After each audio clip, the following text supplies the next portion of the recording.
Hello, I'm Mario Toneguzzi, managing editor of Canada's podcast, Taking Care of Business today with Franco Terrazzano, who is Federal Director of the Canadian Taxpayers Federation. Thanks for joining us today, Franco.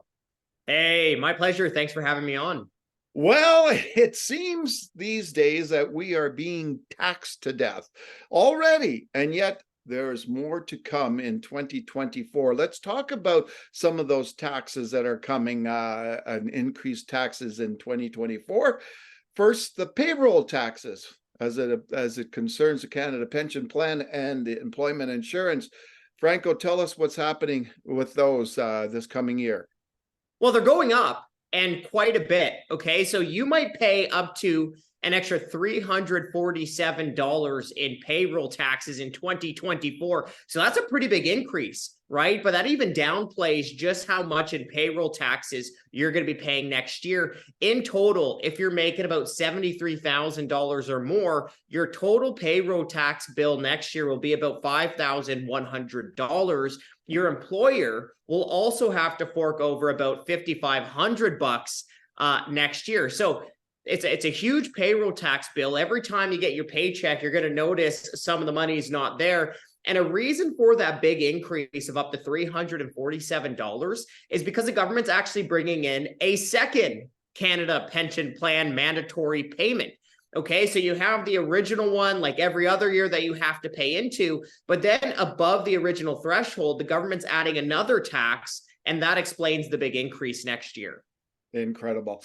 Okay. Next one, and it's always been, well, not always, but it's been in the news now for a year or so. It's the carbon tax, and controversial subject there. What's happening with that come 2024?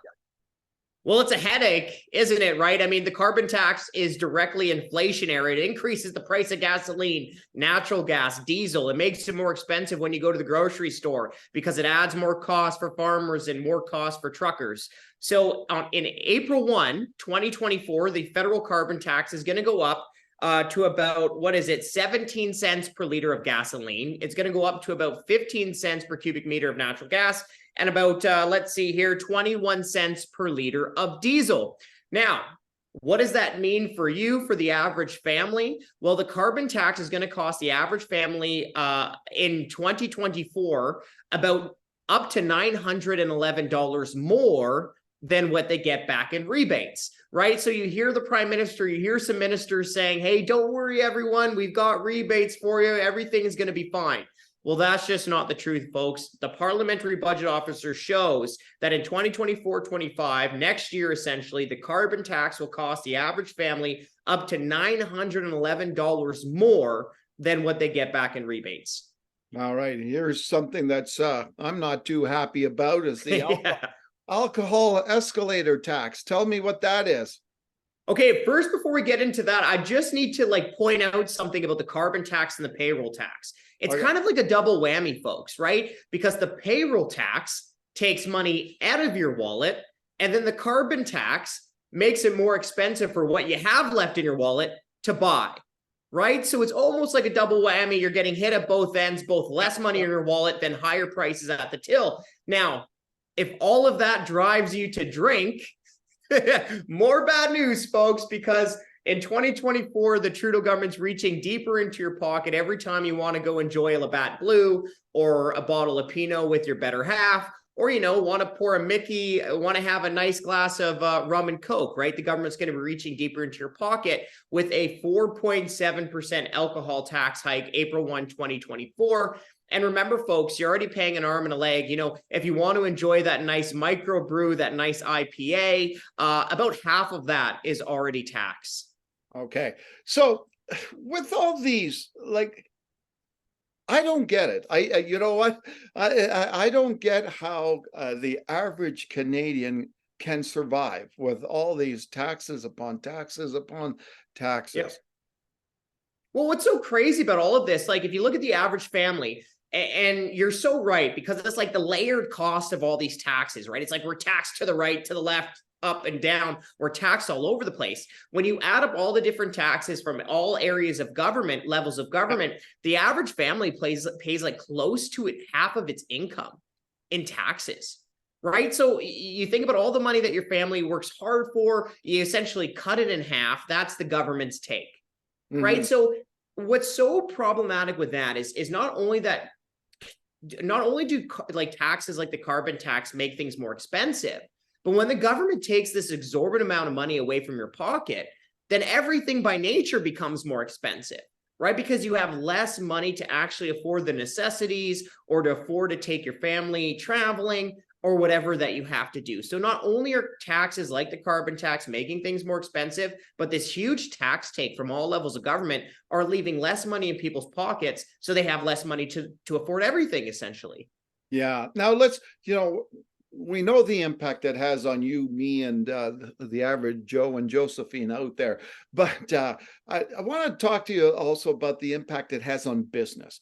All right, Yeah. like like a double whammy here, right? You've got the consumer who has less and less money to spend, so less spending on grocery stores, less spending in retail, etc. That's one hit that the businesses are taking. The other hit, of course, is they too are faced with increasing costs, as you mentioned, the CPP, for instance, Yep. and other things. How does especially small business survive in this environment? Well, it's very difficult. And let's just talk about the three major tax increases that we mentioned. Well, for a worker who makes about $73,000, their small business, their employer also has to fork up about $5,500 next year through these payroll taxes, Yeah. right? And that could be a big hit for a small business, right? Especially a small business that has gone through a tough time over the last couple of years. So that's how the payroll taxes impact them. Look at the carbon tax. That has a massive impact on our economy and just local businesses as well, right? That makes it more expensive for a small business just to keep the natural gas on during the winter months. Or for a trucking company who has to pay diesel, the carbon tax on diesel, every time they fill up those big rigs to bring everything to the store.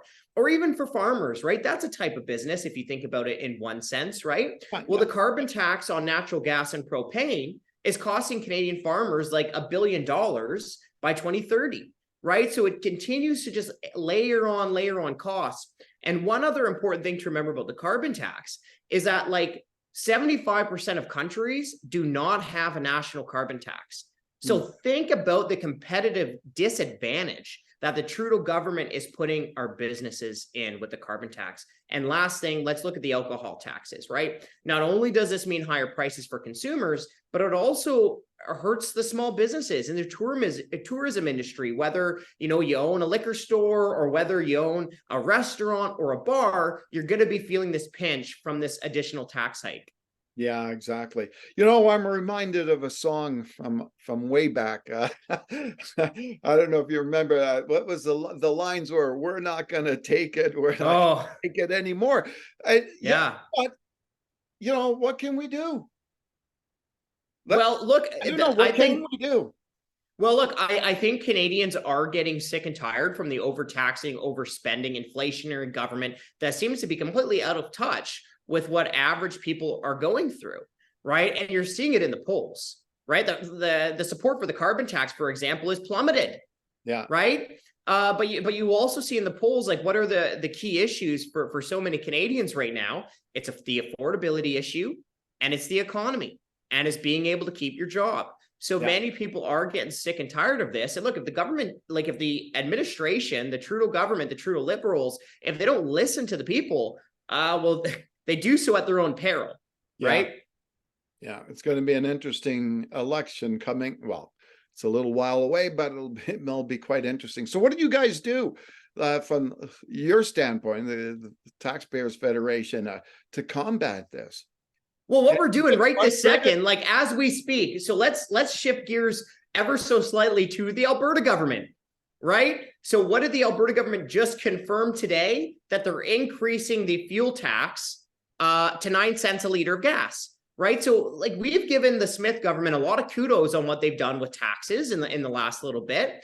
Look, Miss Smith, she's right to take Trudeau to task on the carbon tax, but she's absolutely wrong to be raising the gas tax by 9 cents per liter. And what we just did, as we're speaking, it's literally happening right now, is we just launched a petition, no gas tax hike in Alberta.